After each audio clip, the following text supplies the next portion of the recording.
So, Stormgate is going to be the next big esport, but the problem that RTS games will run into time and time again, especially StarCraft 2, we've seen it with StarCraft 2, we've seen it with every time we try to introduce an RTS game to our friends, is that RTSs have a problem teaching and maintaining new players to their game.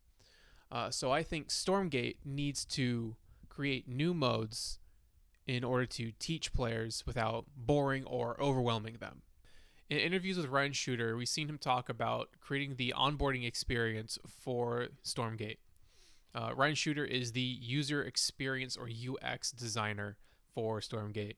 Is on things like how do we onboard players, how do we tutorialize players, how do we get people to want to bring in their friends and things like that.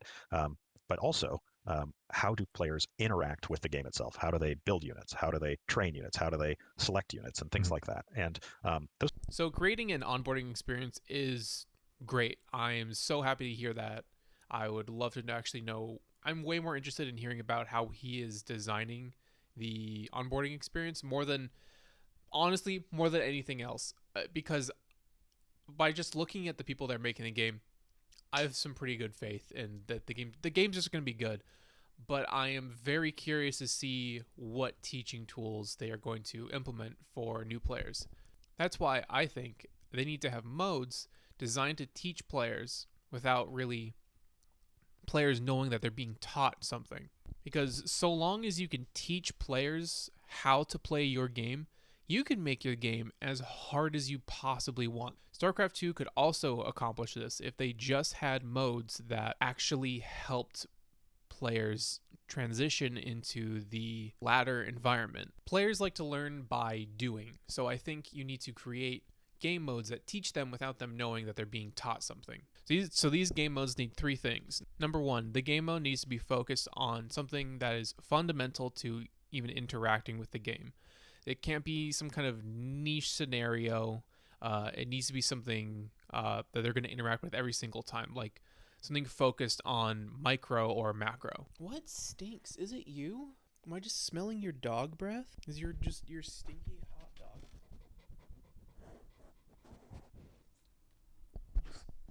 Right here, raising into my face? There's a dog under my table. She doesn't like the rain or the thunder. Number two, these games need to be designed and supported by the developers. What I mean is, it sounds like these game modes could be possibly made by someone in the custom map editor, but it's not our job, right? To create something to teach other players how to play the game. That is the job of the developer.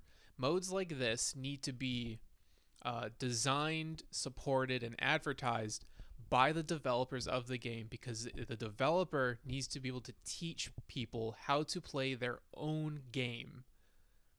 Flat out. Like, I'm tired of seeing so many games lean on the support of its community without it having to do the work of teaching players how to play their game. You need something that is built, supported, and advertised by the developers, not some college kids' fun side project when they have extra time. And number three, the modes need to be fun. I know that sounds like a given, but you'd be surprised how difficult it can be to create a mode that is both educational and fun at the same time. The most fun part for a lot of people in RTS is the fighting, so why not create a whole game mode set centered around this? Units will be produced automatically in waves so that players don't have to worry about build order or making buildings or what units to build or maintaining an economy. They just get to have units go out and fight with them. This mode will be a 3v3 mode using the 1v1 RTS units and their mechanics. The game mode will be designed to be short, fast, and aggressive. Here's how everything will work. Players' units will start off in a spawn zone, and enemy units are not able to enter the spawn zone, nor are they able to attack your units if your units are within the spawn zone. However, units that are not moved out of the spawn zone before the next wave launches will be destroyed. This is to prevent turtling and hoarding up units to build one big wave of units to just launch out. There will be 3 more zones on the map: the defending zone, the control zone, and the attacking zone. Each zone will award different amounts of points for killing enemy units. Enemy units that are in your defending zone will be revealed by markers in the Fog of War, kind of like how we saw in the gameplay trailer with the Scout's ability. Destroying an enemy here will award you with 1 point per unit destroyed. The control zone will have additional points of interest. These are going to be spots that you can control for either additional points over time or for buffs for your army. This zone will also have neutral events that can damage or kill any unit that is in it. This is to prevent snowballing and will also reward players for having perfect micro. Enemy units that are destroyed in this zone are worth 2 points. When in the attacking zone, your units are revealed to the enemy similar to how they are revealed to you in your defending zone. Enemy units that are destroyed here are worth 3 points. The units should be selected for the players whenever the game starts. However, I don't want the units to be randomly selected from the entire pool of the game. If you do this, this could lead to imbalanced games, imbalanced matchups. It can lead to a lot of games that are decided right before the game even starts.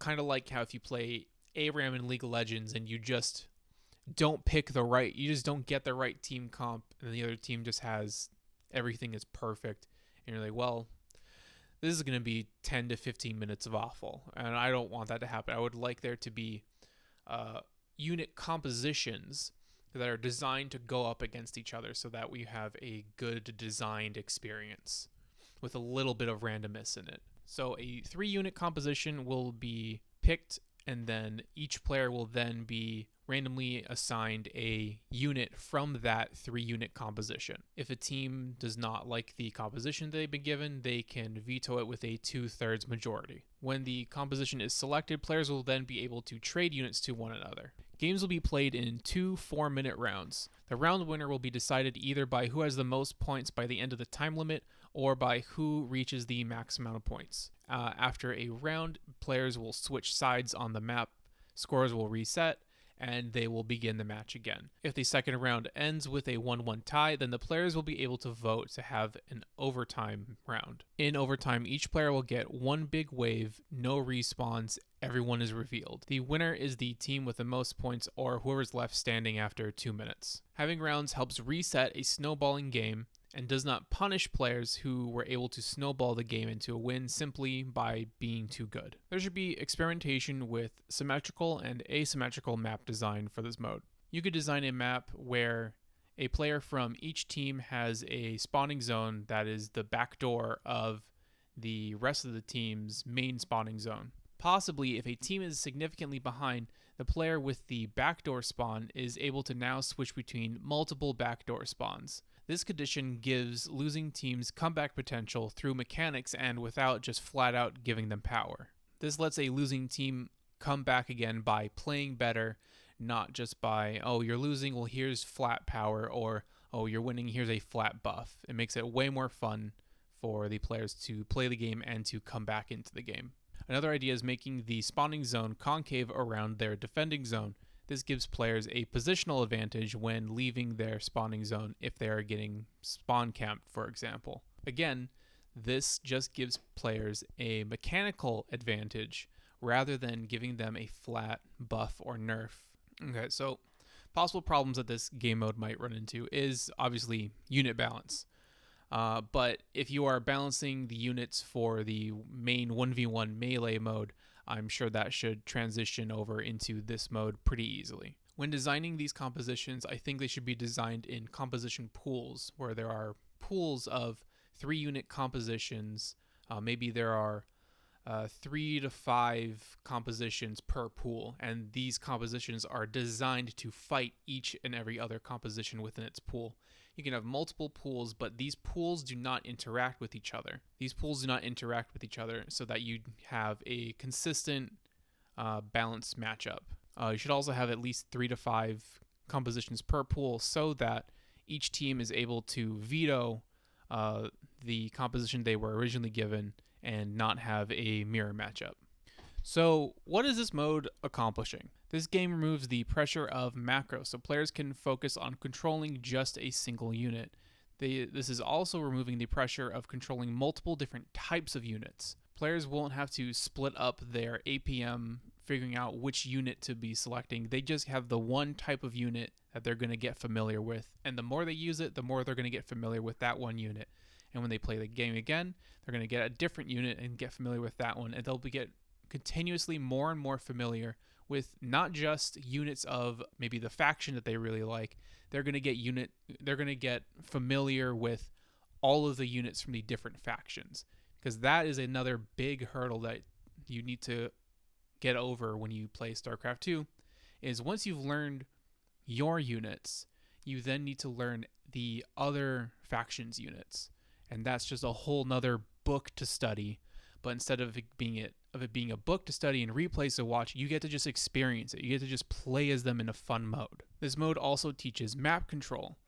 This mode instills the habit of controlling the center of the map, and also instills the habit of, if you do enter into a player's attacking third, essentially, then you're creating a risk. You are entering into their area that they control, and you are further away from your respawn and resupply areas.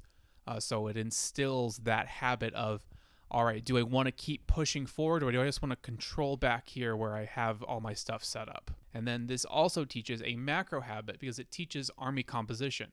This exposes players to different army compositions, so that when they go into the 1v1 melee mode, they will fall back on the compositions they've already seen. Blindly going for these compositions is not going to be optimal by any regard, but new players don't need to learn what optimal is. They just need to learn the fundamentals first. Thank you for watching this video. I hope someone from Stormgate watches it and maybe sends me a key for the thing. I got your email about filling out the survey. I filled it out. Give me a key. Give me a key, please. You know? Come on. Give me a key. Just go ahead and subscribe. Comment. Let me know if you like this video. Let me know if you would like that game mode, or if you hate that game mode. Let me know why you hate it. Why you think it's a bad, dumb idea. It very well might be. I don't know. Like if you like it. Dislike. I don't care. Thank you. If you want to subscribe, I'm gonna have more videos like this. I'm also gonna have a game dev vlog talking about Bastard Simulator. That'll come out at some point. I'm aiming for the end of the year. We'll see. I don't know. There's a lot of work to get done. All right. Bye. Thank you.